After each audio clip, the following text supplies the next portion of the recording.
Happy Thursday, Judi. Happy birthday. Happy Thursday. Well, I just had a birthday on Sunday. I'll take it. And happy birthday. So how are you? I'm good. How are you? I'm doing great. Great week here in New York. My show opened and it was a success, and I'm thrilled about that. And how was your week? My week was terrific. Went to a couple of shows and saw friends and celebrated Valentine's Day, one of my favorite days. And, generally had a really good time this week. Great. I'm very excited about today's show. We have three artists on the show. One is now booking a theater in Palm Springs, the Revolution Theater. And our two other artists are very proactive in terms of getting the word out about their shows. And this idea for today's show, the booking do's and don'ts from both sides of the spectrum, came about because of a post that I saw on Facebook earlier this week. Two friends were very frustrated at the process of reaching out to venues and sometimes not getting a response, sometimes a response taking a long time. When is the proper time to get back in touch with a venue and all of those things? And I just thought that would make a great topic for today's show. So I'm very excited about the three people that we have waiting in the wings, and we're going to bring them all on individually, but they'll stick around once they get out here so that we can celebrate who they are, what's coming up, and what's happening. But as I do with my shows, I've got 4 mystery cards laid out. So a number 1 through 4. 4 today. And your card is, what's your favorite quote when it comes to creativity?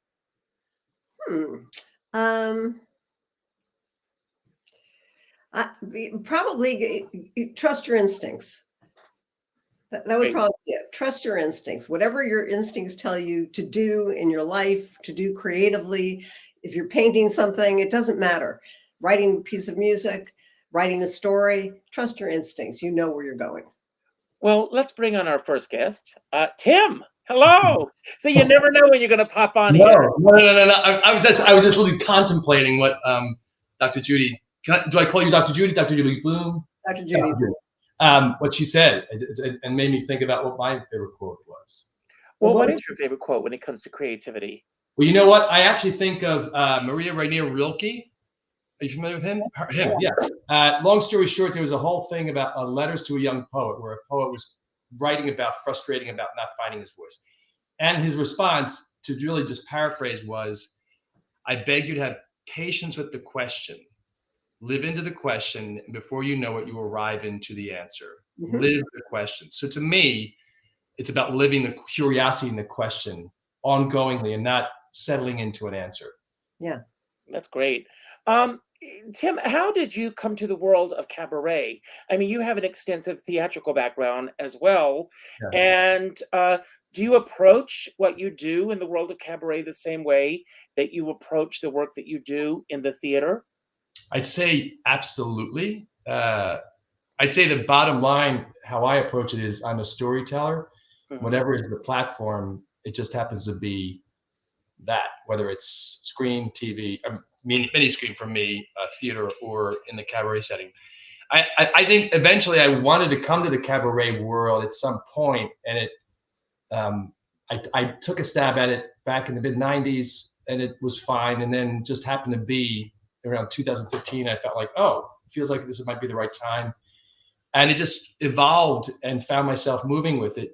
I would say actually a lot of that too was influenced by having gone and got my master's at a later age, and sort of what that influenced how I then approached creating. So, well, in this realm of the business, for those who don't know, we are, all of us, chief cook and bottle washer. We do everything. So you were very proactive in terms of getting the word out about what you're doing.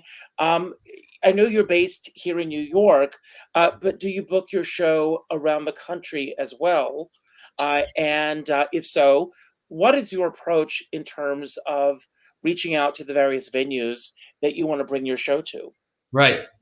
I was lucky enough back in 2018, a friend of a friend, or a good friend of mine, was at the time the artistic director of CV Rep, Coachella Valley Repertory Theater in Palm Springs area.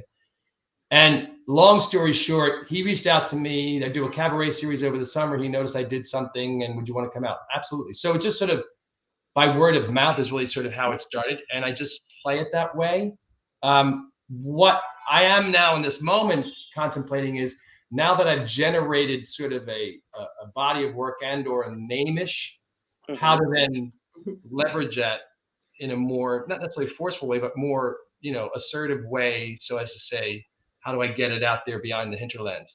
Last summer, I was fortunate enough, courtesy of KT Sullivan, she connected me with an arts council in Nebraska, where I did a concert out there. So it's literally word of mouth-ish over time. And I just kind of followed that. Word to use, right? What do you feel is the biggest obstacle that you have, either in terms of getting an audience, or maybe you don't have an obstacle in terms of getting an audience, in terms of getting an audience and also getting booked?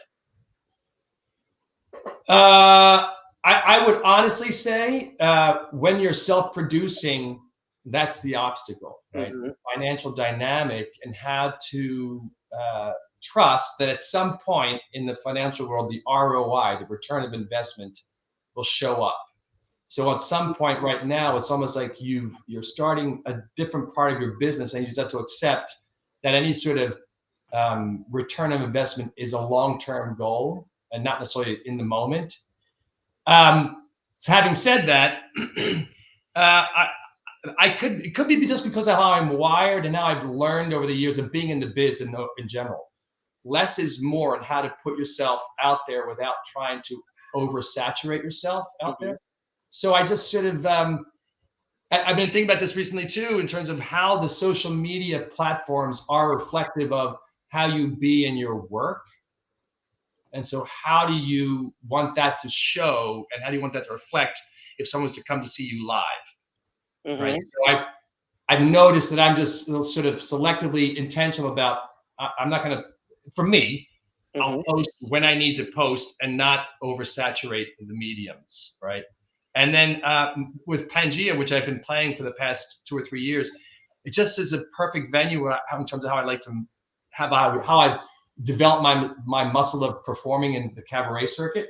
I'd like to expand it beyond that. What I feel like is I've developed sort of a core muscle to kind of now that I know what it is, now I'm ready to sort of move beyond it. But I use this as sort of a nurturing ground. If that makes sense. Yes. How do you find your audience beyond what I call the 3 F's of cabaret? And the 3 F's are friends, family, and fellow artists. Yes. Those, again, who are watching the show who don't know, it's virtually impossible to go see a cabaret show in New York in which you don't know a lot of the people that are in the room. Right. And I will say it's one of the great things about the New York City cabaret scene, that people, for the most part, are incredibly generous with their time and support of each other, because we all are working at this together. So how do you find your audiences?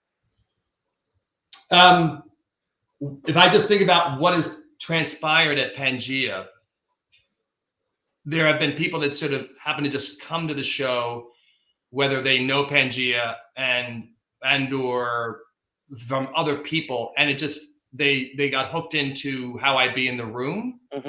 So they are returnees. So they're the more, don't get me wrong, friends, family, and fellow artists, I love them, and I'm grateful for them.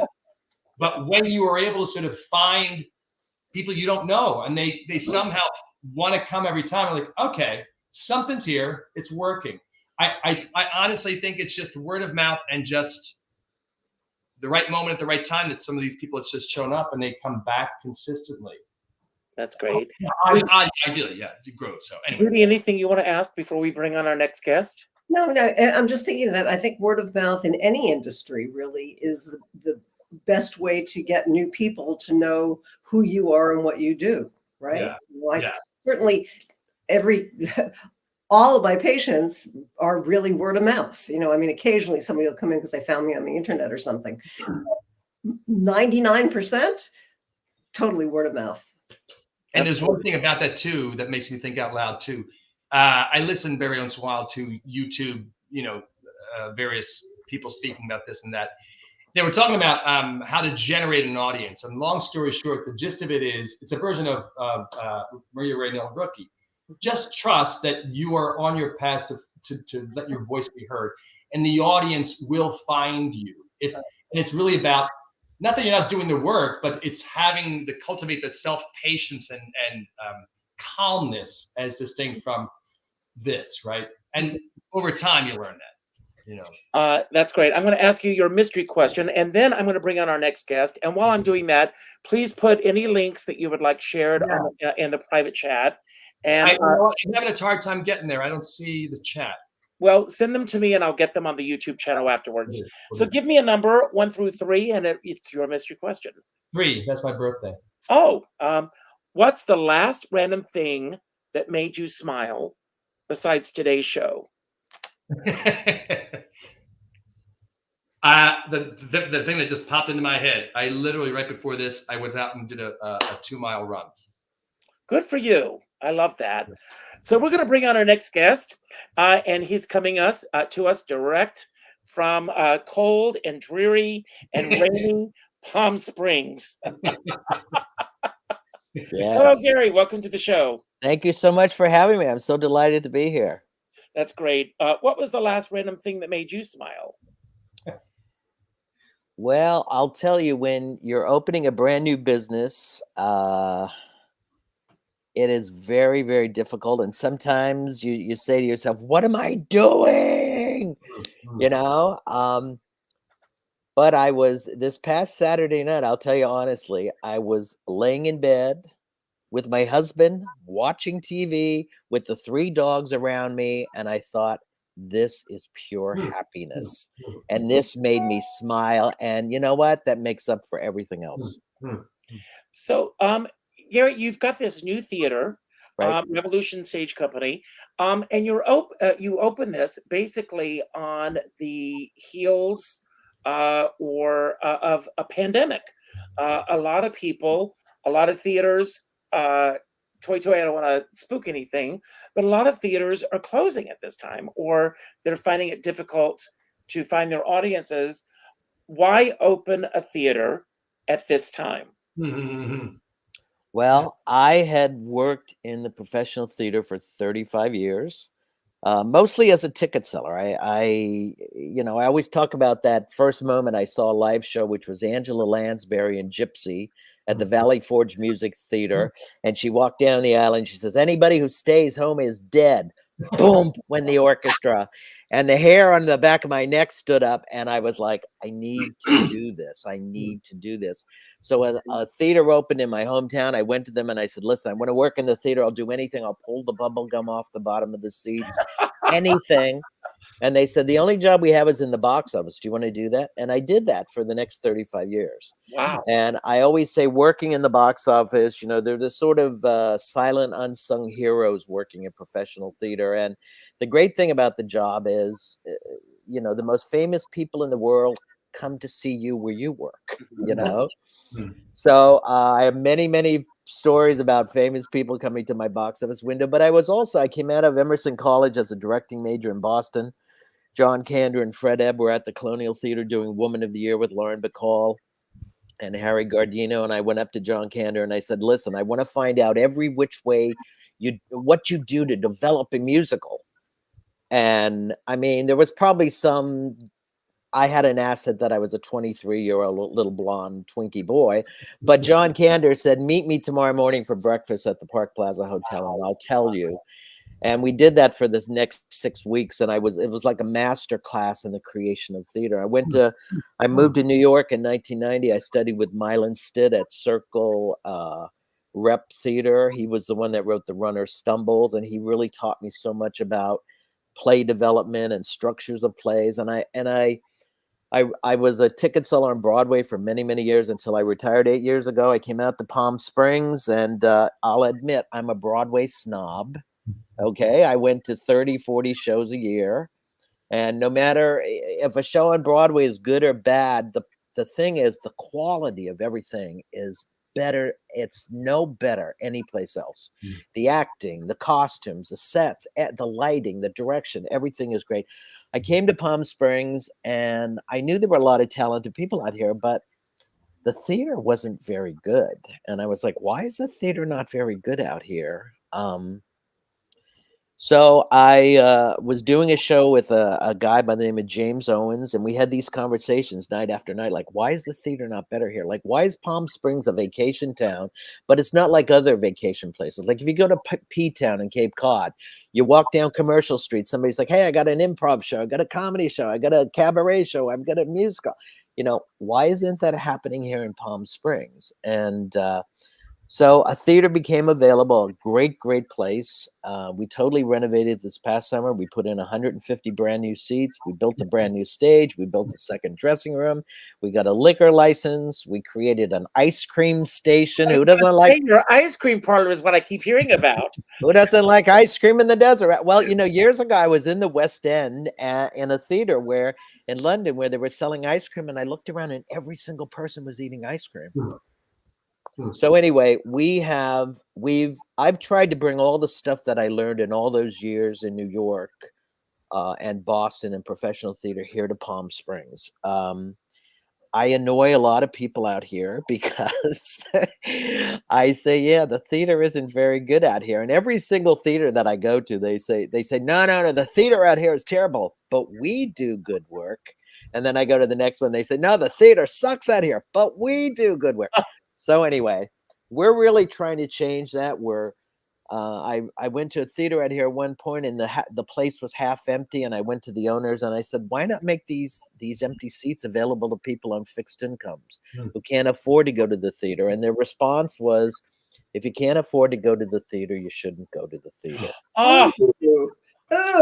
So we're going to change that. We're creating something called the DNA Project out here. It's called Develop New Audiences. It's similar to TDF in New York, where you join for $20, a year. And then when you have empty seats, you get, and you know how it is going to the theater for the first time. It's like eating that first potato chip, right? You just can't get enough. I'm going to share something with you that you may or may not know about before we went live. Right. Carol Channing had she would always have in her contract that in every theater that she performed, and this went on till the end of her life, there was a section where the tickets were the same price that the tickets were on the opening night of Hello, Dolly. Wow. I love and that. Do you know how much those tickets were? Probably $3.50. $6.50. Wow. Okay. And she had that section. They were, of course, first come, first serve. Right. But she felt the same way that you do, Gary. And that's amazing. And God bless you for wanting to create that environment. But I want to ask a question based on your comments. Sure. Why do you think that theater is not as exciting there as it is in New York? Because let's face it, the talent is there. There's a lot of wonderful talent, and I'm going to tell you three, don't tell anybody else. Okay, somebody said to me one time, they said the reason the shows aren't better out here is because the people that are producing the shows really aren't sure what they're doing. So a lot of these theater companies out here, I'll go to them and I'll say, so how often do you get to New York City to see shows? And they say, oh, we never go to New York to see shows. I say, oh, okay. And sometimes it's because it's too expensive. I was a ticket seller, so I know all the box office people. So I can go to New York and see 11 shows and pay $500 total, so that's one of the benefits of having been a union ticket seller. But these people say, no, we never go to New York. I said, well, then you must go to LA or San Diego to see shows. And they say, oh, no, we don't go. So all they know is right here, and I've always believed that if you're going to be in this business, you need to see shows because you learn from every single experience. You got to read plays. I'll say to people, my question is always to people, who's your favorite playwright? And sometimes they look at me or they'll tell me some names and I'll be like, who? But I think there's just, I mean, and it's hard for me sometimes out here because, I'll say, well, the critics have to be on the aisle, and they'll be like, well, why does a critic have to be on the aisle? And I'm like, or just simple things that we take for granted, in any professional theater that people just don't do out here, and we're trying to change that and make it. I pay my ushers at my theater. Every theater out here is volunteer ushers, and I get it. People want to see shows for free, and I get that, but I want professional staff in my theaters, and I just want it to be like an experience. People come in and they say, "Wow, this was really incredible." And we just did a production of Avenue Q in January. We sold out every performance. The show was heralded. People said it was the best show they'd seen in the valley out here, Coachella Valley, in 15, 20 years. And that made me really proud. But we put a lot of work into this place. We made the sound system incredible. So every cabaret artist around here wants to come and perform at our space. It's a safe place. We pay people. I also do this model where I make sure people know that, our week is like a Broadway week, Monday through Sunday, and everybody gets paid on Tuesday. And that's really, really important out here because a lot of times. Yeah. I want to bring Jessica on in just a moment, but before I do, two things that you've said that I want to touch upon. Sure. Number one, when you first went into the theater, you Right. said, I'm willing to do anything. I just want to be a part of this world. Right. And, coming through the ranks of summer stock and regional theaters and everything, you did every job in the theater, and you have an appreciation for those people who do. Also, the Cabaret Handbook, which came out years ago, has a chapter called Cabaret Going, a Requirement. Because a lot of people think you just show up and do it, and they have no idea of what's beyond their realm. There are two mystery cards out here. I want to ask you one or two, and then we're going to bring on Jessica. Oh, do I have to pick a number? Yeah, pick a number, one or two. Oh, by the way, I'm gonna go with this whole, my favorite phrase in the theater is sometimes, stop worrying if your vision is new. Oh, yeah. Let others make that decision. They usually Thank do. you. Yeah. And I always quote Oscar Hammerstein, who said the number of people who won't go to a show they don't want to see is unlimited.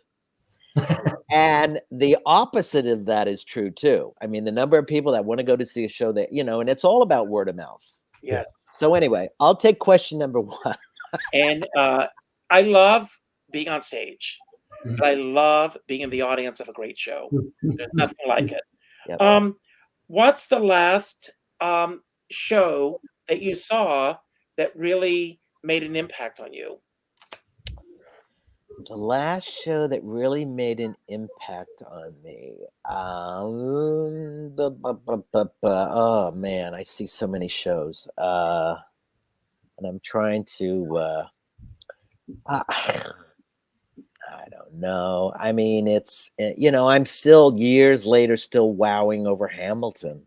Oh. How it just all came together, and it was like each moment, the lighting was perfect, and everything was just, and again, to get more young people into the audience, I had a lot of my older friends say, oh, I just couldn't understand or whatever, but I mean, to be in a theater and watch that kind of stuff, we always talk in the history of musical theater about Oklahoma changing the course of the musical theater, about Chorus Line changing the course of the musical theater, and the same with Hamilton, and that's what is exciting to me when somebody does something.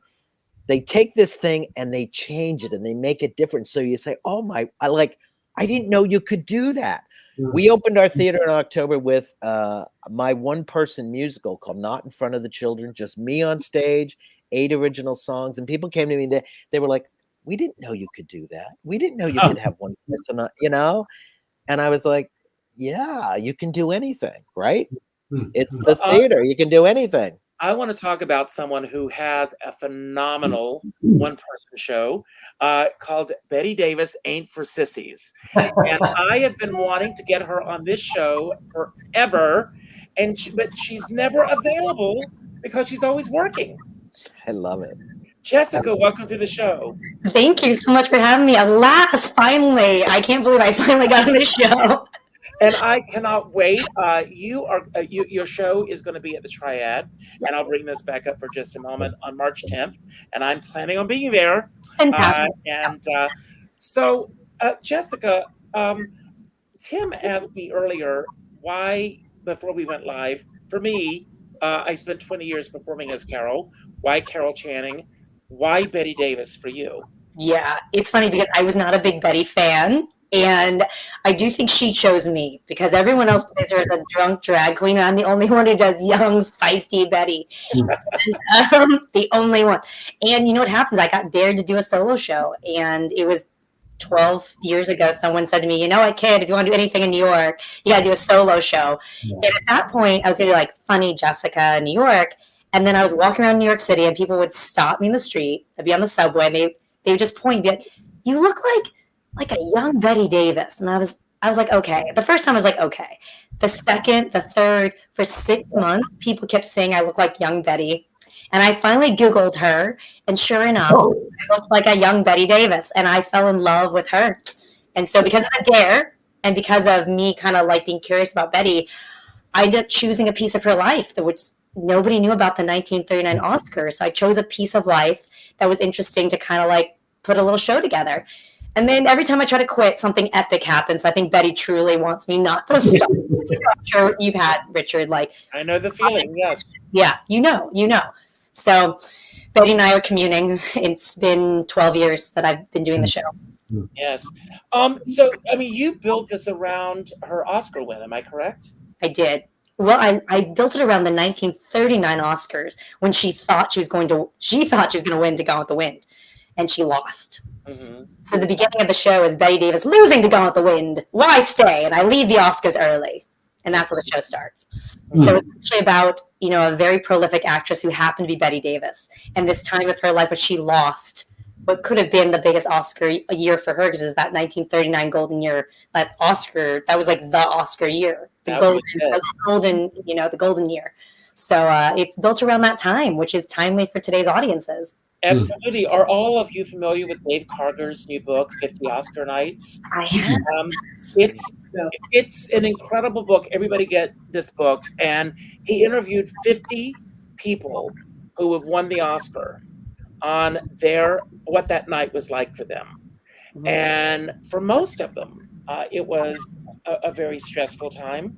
Yeah. A lot of their careers, the book begins with Rita Moreno, and it took her years before she wins an Oscar, and it takes her years to get the respect.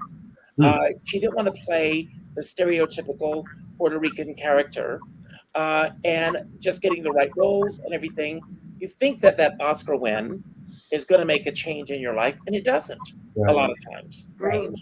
I talk a lot about that in my show about how Betty, she loses. She should have gotten a third Oscar for Margot Channing, and she loses. And she says in my play, Oscars mean work. Without Oscars and awards, you don't get work. And that's where she had this kind of lull in her own starlet life. She struggled for 10 years and ended up doing pictures she didn't want to do after the studio system. So it's hard. Even when you are award winner, it's hard. Right. What have you learned about yourself from playing Betty Davis? Oh, man, she's taught me so much. It's unbelievable. I think confidence has really been what Betty has taught me, and why I think she chose me not to give up is because I am stubborn as can be, and I will not give up until something has a life. And I felt so passionate about Betty's life. And I remember when I read her book, I was shocked at how intelligent Betty is. I mean, her book, Lonely Life, is so well written, and she's so eloquent in the way that she sees Hollywood in a very early time. And I thought to myself, if I could only learn how Betty, she stepped into her own career as a confident woman, if I could only be that. And truly, she and I have kind of communed in that way. So she's taught me a lot of confidence.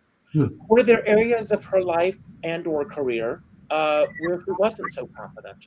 Definitely. I mean, and I brought it into the show. Actually, I had an interesting kind of like, I originally had the show, it was 50 minutes for Edinburgh Fringe Festival. And then I did the show in Scotland, and I came back, and I realized people were asking more about who was she at home? Who was Ruth Elizabeth? Betty Davis is our star, but there's Ruth Elizabeth, the woman who was a Yankee, and she was from Lowell, Massachusetts. And I actually extended the show to about 90 minutes, so it could have this full life of you as the audience coming into Betty Davis at home, 4 marriages, a daughter who ends up not talking to her and having another son, arguments at home, divorces, affairs. And I brought that all in because the star is what everyone knows, but there is the cracked side, the side that isn't always on. And audiences really need to have both, so we can understand the true, who she really was. She is Betty Davis, but she also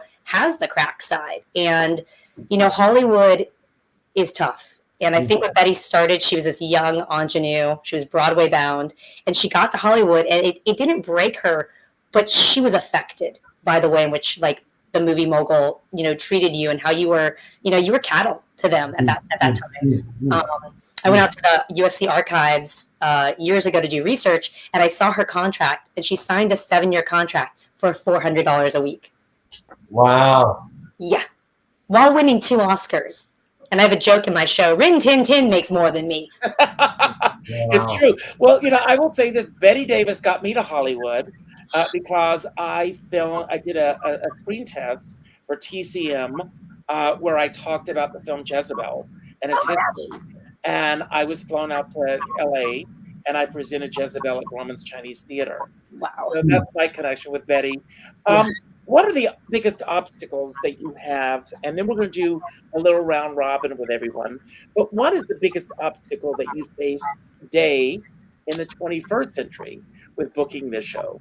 Yeah, it's interesting because I've had a whole life. Like, I've done it for 10 years. I've performed over 415 times in the times that I've been doing it. When I go out of town, I'm a sellout show. It's amazing how audiences still know her name, and they're not just young and old. They're not old. They're young, old, male, female, gay, straight. Like, everybody loves Betty.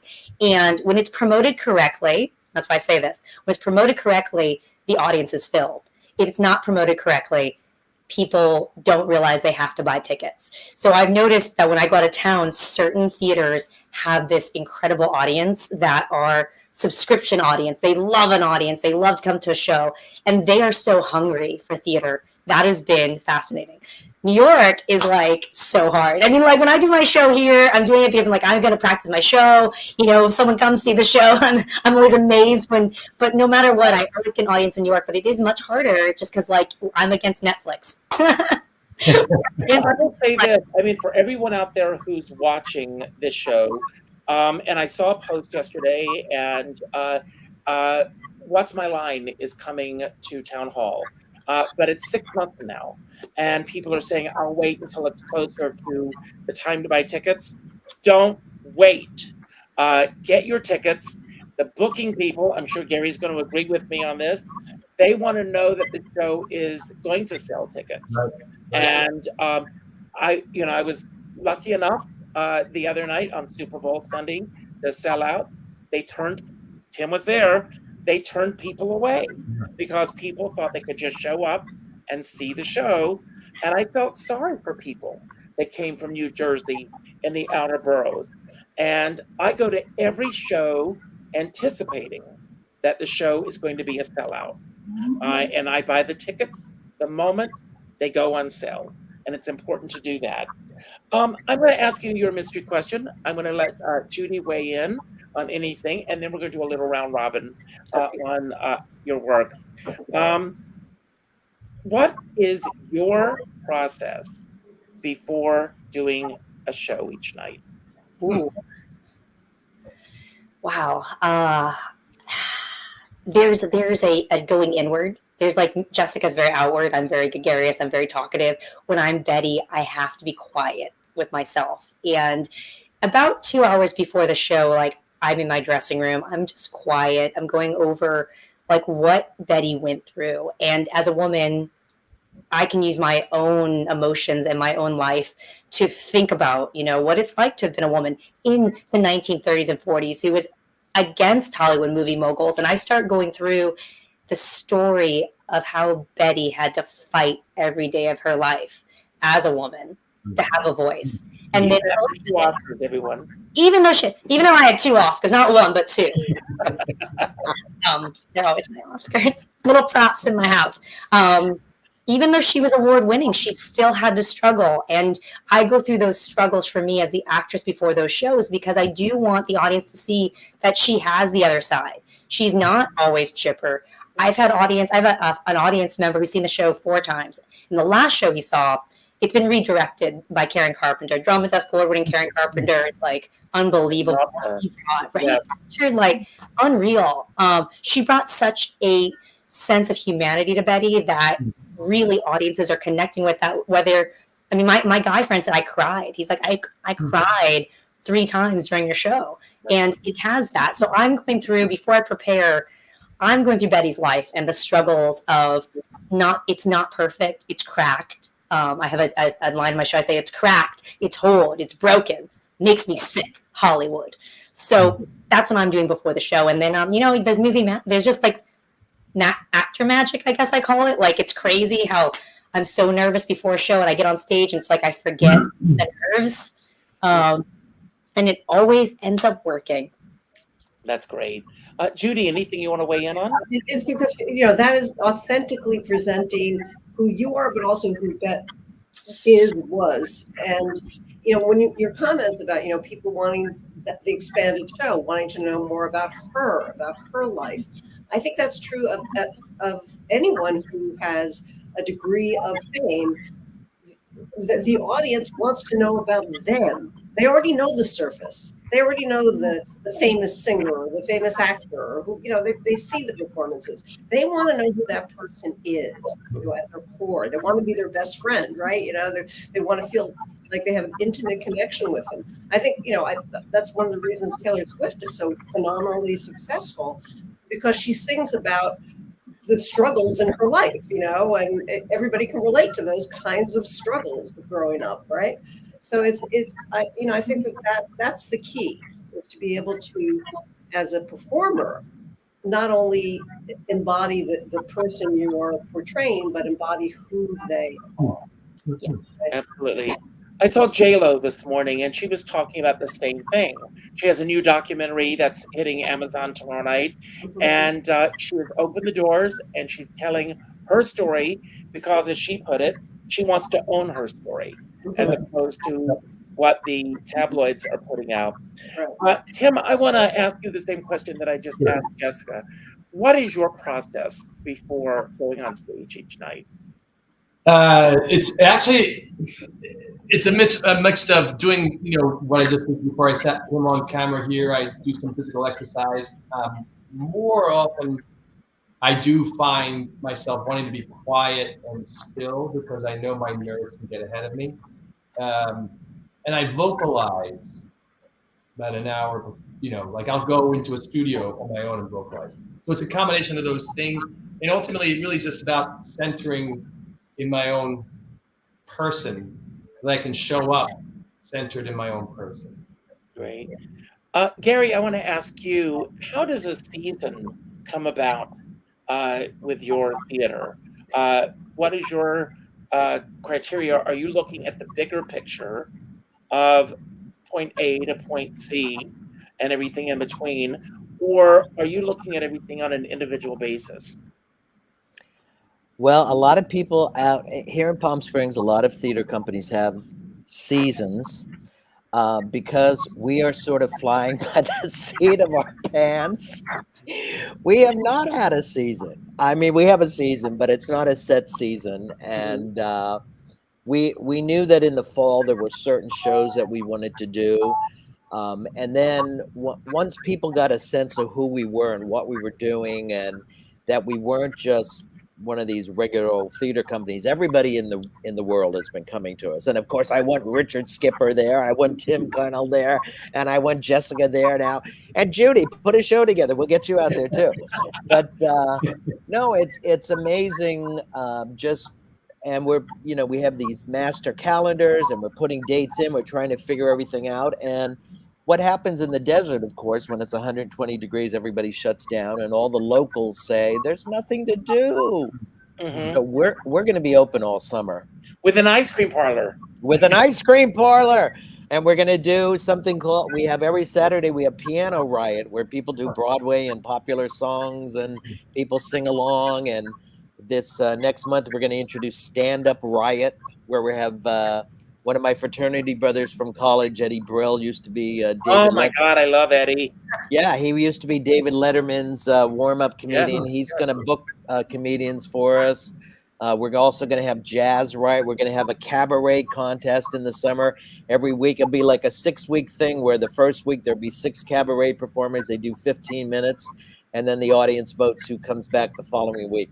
And then at the end of the contest, you know, they're going to get their own cabaret night at the Revolution. So That is, God, thank you for that. And give Eddie my love. I'm a huge fan of Absolutely. Eddie. I just love him. Jessica, what is the most impactful book that you feel that you have read on the creative process? Oh, okay. For me, it's got to be Julia Cameron's Artist Way. That was like game changer for me. And, you know, I've probably done it like 6 times. And every time I do it, my Do your morning pages every so many morning? times. It's so weird because I'm obsessed with the idea of like growing as an artist. And, you know, with that book, it helps you have, it's so hard, but it helps you have like due dates and like things to do. So you have to journal, which is really hard. You have to take yourself on artist dates.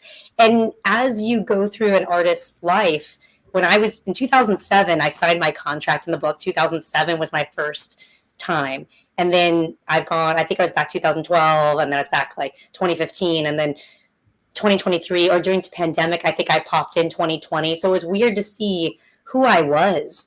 And I didn't have the Betty Davis show when I started in 2007. I didn't even know it was going to exist. So and I started becoming a producer and an actress on film and TV myself. So it's interesting to see that groundwork as being like an excited, hungry creative in that book.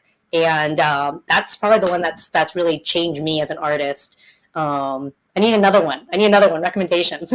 Well, I will say this, Julia Cameron, I've got a bookshelf of her books. I read her other books as well. And I do my morning pages every morning still. You know, it's a religious part of me. Judi, anything you want to say about anything anyone has said? No, I'm excited about where everybody is now in their lives. I think that, you know, that everybody seems to be at a place where they want to be, where they're thriving. And that's really exciting. One thing I wanted to hear a little more, Gary, was about your journey away from both the performing and the producing aspect of your career into the box office for so many years. You know, how did that happen? Did you miss, you know, doing the rest? You know, what was that like for you? I loved working in the box office. I mean, and it was because one of the things that was great about it was I could get to study shows. And if you really want to learn a lot about, you know, the craft, you watch a show night after night after night as it changes and what they're doing to change it. I learned so much that way. You know, I got to, you know, I have so many stories. I heard somebody recently, you know, I worked with, Vanessa Redgrave. I became very close with Vanessa Redgrave, John Kender, Judith Light, I mean, Eileen Atkins, you know, and I know I shouldn't be name dropping. Tom Hanks told me I should never do that. That's a joke. What does he know? But Gary, you know, as I hear your stories, I see a book there. I think you should write a book called Life as Seen from the Box Office. Absolutely. Well, we always say, you know, view from the box office. Well, you know, we always say that the best performances take place right at that box office window. You know what I mean? And, you know, years ago, we have so many, I always tell people that, you know, years ago, people would come up to the box office before 9/11. It was so much more fun. Yes. Right. But you could come up to box offices and people would say, can we get 2 seats? I think in the 5th row center. And you'd say, why do you want to sit in the 5th row center? And they say, well, aren't those the best seats? And we say, yeah, but if a bomb goes off, those are the first people killed. And you can't do that anymore. But no, it's I love that. I was so good at selling tickets. I really liked people. I had a philosophy: no one gets out of the door without buying a ticket. But the business, unfortunately, has changed a lot. And now it's become, it's a lot of box office people and people in the business are leaving the business because you have it's become very corporate, and you have a lot of kids coming out of college who've maybe seen 3 shows in their lives, and they're telling box office people how to sell tickets, and they're like, and there's nothing like, well, your friend Richard, Joel Vig, who was at our theater on Yes, yes. Tuesday night. I mean, Broadway and theater people are just the best. They have the greatest stories, and there's no people like show people. That's right. Tim, speaking of bombs, what's the biggest bomb that you ever sat through? No, I'm joking. That I ever sat through or was in? No. Well, let's talk about being in. What was the biggest bomb that you were in? My Broadway minute. I had a Broadway minute back in 1991 in what I like to call Nick and Snora. I saw that many times at the Marquee Theater. Yes, yeah. Well, for those who don't know, musical version, Barry Bostwick, Joanna Gleason, and based on the Thin Man films. Yes, but what got you through that? Because I've had Joanna on the show and Barry Bostwick, and they talk about the process of going through that. Talk about the 7 stages of grief. Right. What got you through that? I was the naive one. It was my first Broadway gig, right? So I just arrived. I've been in New York about 5 years, but I was oblivious to sort of the tensions behind the scenes. I was just there in the room with all these great people. It wasn't until the curtain came down on closing night that I could find myself. I was emotionally impacted by, it's not what I thought it was going to be. So up until that point, I was blinded by sheer Judi and Mickey Rooney were doing a show on Broadway. You know what I mean? The innocence of it. But Tim, was there a moment for you where you knew that the show was in trouble, or did you feel that once that curtain went up on opening night, that all the elements would come together? I'm sincerely mean this. I was so oblivious to whether it was going to do this or that. I just knew that I was, in my mind, I thought I finally arrived into the inner circle of Broadway. Yeah. I thought it's going to set me off. So that's what my brain was. Gary, I want to ask you, based on what we've learned today about you, what is your favorite box office interaction?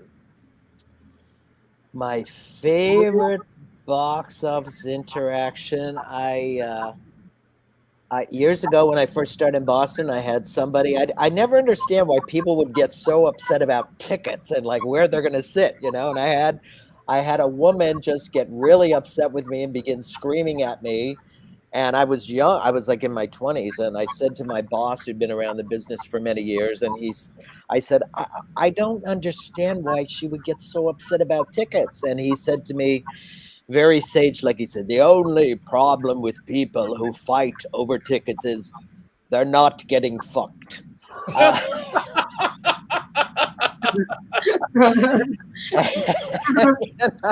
It's kind of been the philosophy I've gone with for many, many years. So that makes you look at everything through different eyes.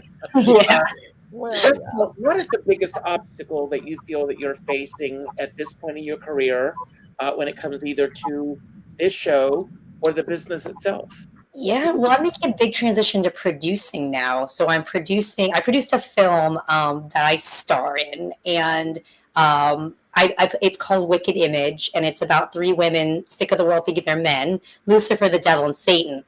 And so I play Satine, aka Satan, and it's this joke on women as being misconfigured this entire time, that we are actually not men.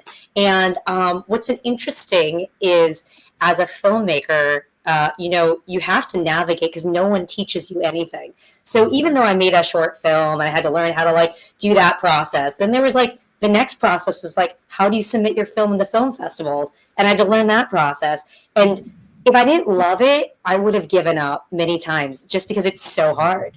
If you don't love it, it is so. I remember being in my apartment at 3 a.m., trying to figure out where to submit, emailing friends, and then luckily I figured it out, and it was such a wonderful feeling to feel like I figured it out. And now we just won Best Comedy at the last 3 festivals. So I learned my little learning curve, but it's hard to put in that much time when you don't know if there's going to be any sort of reaction from anyone. And that's it. That's why we're creative people. I mean, that's why we are creative people. Yes. I was just going to Go ahead. add to that. I think that's the piece that we should separate from. Because I teach at Ailey, and one of the things I say to the kids up front is 99% of the time, you might not have an audience. Now, when you know that, how does that affect you being in the room, learning your skill and wanting to be here? And if you still want to be here, then that's sort of the focus to hold on, not necessarily hold on to, but just to be in. Because the minute you try and you hold on to it, then you're in the wrong place. But to just be with that, return to it, and whatever is sort of the universe responding will respond in kind in all of its forms and fashions. Absolutely. Judi, anything you want to weigh in on? No, it has me thinking about, I have to give a talk about my life. Okay, I've been asked it by a large group down here in Naples to talk to them, and for some reason they think I have an interesting life. I've never done that. I've on camera for years. I've done interviews with other people, but I've never gone and just talked about me in front of a large group. And it's sort of like doing a cabaret performance, I think, right? I'm not going to be singing and dancing, but I'm going to be telling stories. So it's got me thinking about how to do that, and to do it from what Tim just said, from that perspective of it doesn't matter if one person shows up, it's sort of, Right. You're going to do it, and you're going to do it, and you're going to do what you can for you. But and to that point, all you have to do is just show up on stage. So whatever you have in your script, fine, but learn to be really there to listen to how that's going to inform what plays out. Yeah. Hard to do in the moment, but to trust that really is the key, right? Listening to how people are responding to you. I would actually say, I'm assuming, not fully understanding, you're a therapist of some sort of kind, right? Yeah. So what you do in the room is you are the container for listening for the patient. Correct? Right. That's in some form or fashion, whatever form, in whatever iteration, they are the container for the audience to listen into. That's right. That's great. That's really wonderful. Yeah. Tim, I'm going to stick with you for a moment. What bothers you the most about the business as we are living it now, and what gets you through that? I think because what bothers me is navigating the social media platforms that I know are required, but it's just not intuitive to me. The idea of being in person or doing it live is more important to me. So it's that piece of the learning curve I'm resistant to. What was the other part of the question? My apologies. Well, it was what bothers you the most and what gets you through this. I mean, obviously. What gets me through, I guess, I had to just do it. And I don't mean to roll my eyes when I say that, but I do it. To what Jessica was offering, I think a huge piece of all of what we do is we literally are stepping into a dark room, and we are slowly shining our light on the path that we're walking, and not realizing until after we're kind of shining our light on the path that we've actually traveled someplace and we're arriving at someplace, but the traveling is still happening, right? Yeah. So I think of my parents when they raised 11 kids, they had no idea what they were doing when they raised 11 kids. They just stepped into it and started. That's right. That's right. So that's what gets me going. It's just starting. Gary, I want to ask you, it seems to me, based on, we're meeting here for the first time virtually, that you have this enthusiasm and this love for the theater that a lot of people who have either just starting out or have been in the business a long time don't have. What is it about this profession that makes you jump out of bed in the morning and say, I can't wait to get to work? There's so much of it. It's I love when I'm at my theater and people will come up to me and just say, thank you for doing this, and I'm like, and they're like, thank you, that this community really, really needs this. And I mean, they see, and I said earlier I had done my one person musical to open the theater in the fall. I guess you can do that when you own the theater. But you know, the other night, Tuesday night at Joel's show Truman, this woman came up to me and she said, "Oh my word!" She said, "I saw your show. I thought it was one of the best things I've ever seen in my life. I keep telling my friends about it. You have to bring it back." And I was like, you know, you have no idea what kind of impact you have That's on right. people, and that was just really gratifying. And you know, I did the show for myself to see if I could actually do it. And I'm happy that people came along for the journey. But you know, we're trying to change things out here in Palm Springs, elevate the quality of work, make this a real theater town, and you know, that's where my joy comes from. And if it gives other people joy, well, that's icing on the cake, right? That's great. Ice cream. Yeah, ice cream. Jessica, what words describe what is important to you in this profession? Ah, wow. What words? Integrity, listening, honesty, badassery, Mhm. confidence, and fearlessness. Wow, Yeah, that's that's great. my little container. Well, I want to thank all of you for being here today. You're each going to get a chance to have your final word today. It could be about anything that we spoke about today that you want to build upon, anything that we didn't talk about that you wish we had, or just any final message that you want to leave everyone with. I will pick one of you when I finish my closing comments, and then you'll pick the next person, and then on. And Judi, as usual, you will have the final word today. But I want to thank everyone who tuned in to watch today's show. I know I can speak for every single person on this panel when I say this. When you show up, you don't take it lightly. So thank you for spending an hour with us, whether you're doing this live or virtually later. It's important to this show, and I'm talking about this particular show, if you either, speaking of social media, Tim, leave a comment on the YouTube channel, hit the like button, and if you're not a subscriber, even think about subscribing.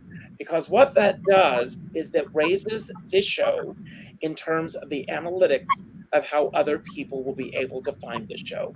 And anytime Tim or Gary or Jessica are doing anything, they will let me know, and I will be adding that to the YouTube channel so that you can keep up with what's going on there as well.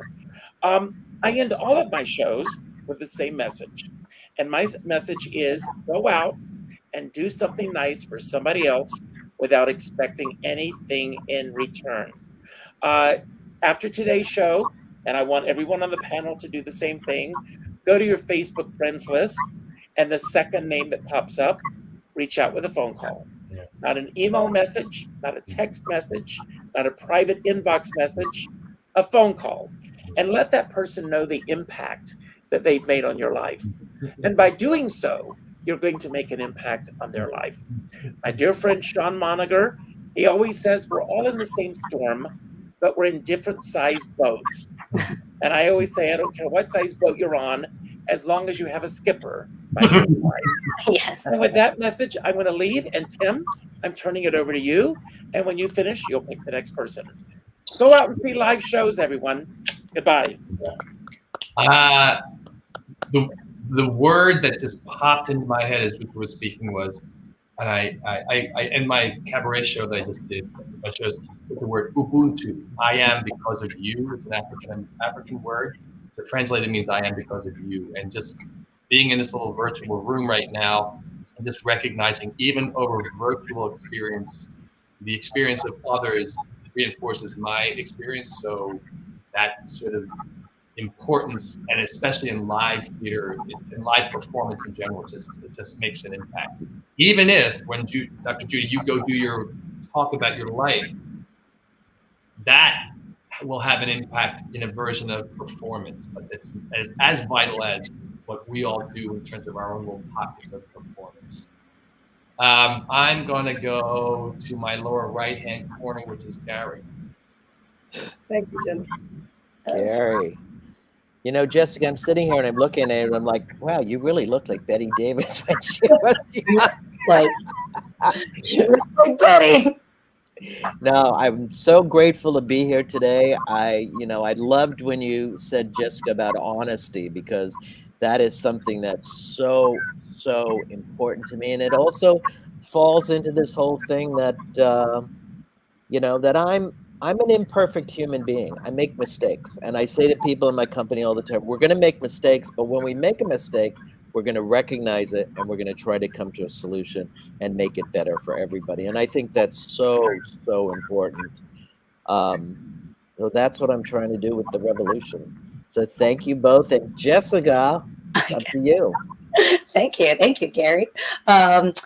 Yeah, what a lovely space to be here, and that's just it. I love that this is a space of creative people, and you can see that everyone had that bright light of creativeness within this space. And I moved to New York because I wanted that. And I realized as you go around the country, it's everywhere. It's not just New York. It's in Florida. It's in California. It's in Palm Springs. There's a bright light in everyone's heart. And the more that we create creatively, I think the more that the bright light of other people can shine. So I know that I'm trying to shine my bright light and help other people. I love that, like Richard said, get on the phone and just call a friend. I love that. And, we are connected beings, and the more we can be connected within the world of creativity, I think helps folks. I mean, truly helps folks. I am doing my show in New York City. It'll be, March 10th in New York City at the Triad Theater. And then I'll be at Montalvo Art Center in California, April 26th. So if anyone's in California, those are my 2 times. But I'm going to leave it over to Dr. Judi. And thank you so much for having me. Thank you, Jessica. So yes, we just finished Valentine's Day, right? A time where everybody expresses romantic love with gifts and flowers and whatever. But that's only one kind of love. The important love, besides romantic love, which we also need, is our love for our friends, our love for our family, our love for our fellow human beings, and our love for ourselves. And those are the loves that we need to honor, not just one day a year, but every day. And how do you honor that? You don't honor that with a gift, although a gift here and there or flowers are always nice. But really, you honor that with your actions, with how you treat others, your words, what you say to others. Being true to yourself is how you honor and love yourself. So find that kind of love. Bring that love into your life, because that's real love. We'll see you in 2 weeks.